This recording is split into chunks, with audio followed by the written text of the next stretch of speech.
C'est au cours de la digestion que les glucides contenus dans les aliments sont transformés en partie en glucose. C'est à ce moment-là que l'absorption intestinale permet au glucose de passer dans le sang.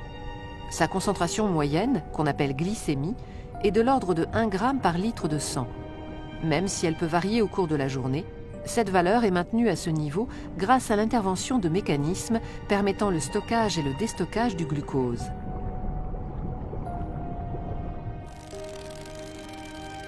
Car le glucose, source ou réserve d'énergie, est le carburant de nos cellules, nécessaire à leur fonctionnement.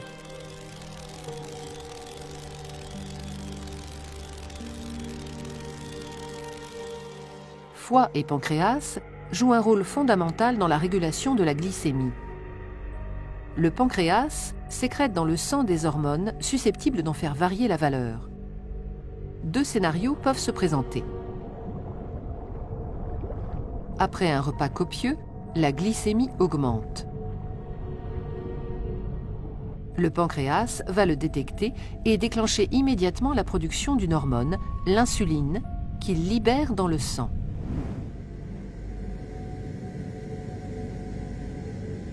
L'insuline, c'est la petite clé qui permettra au glucose de pénétrer dans la plupart des cellules de l'organisme qui en ont besoin pour fonctionner. Mais l'insuline va également favoriser la mise en réserve du glucose dans les organes de stockage du corps, principalement le foie et les muscles. L'ensemble de ces mécanismes tend à s'opposer à la hausse excessive de la glycémie dont souffrent les diabétiques. On peut donc dire que l'insuline sécrétée par le pancréas, en favorisant le stockage du glucose, fait baisser la glycémie.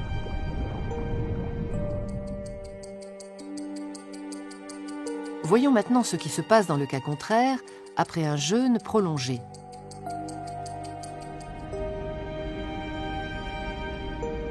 Le pancréas détecte une baisse de la glycémie, un manque de glucose dans le sang. Il se met alors à sécréter une autre hormone, le glucagon, dont l'effet principal est de stimuler la libération du glucose stocké dans les cellules du foie. Le foie est le seul organe dont les cellules soient capables de restituer dans le sang le glucose emmagasiné.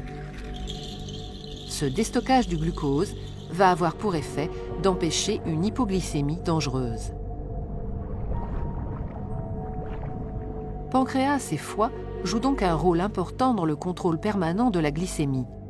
Ce contrôle suppose un équilibre satisfaisant entre les 2 hormones antagonistes sécrétées par le pancréas et une gestion fine du stockage-déstockage du glucose dans le foie.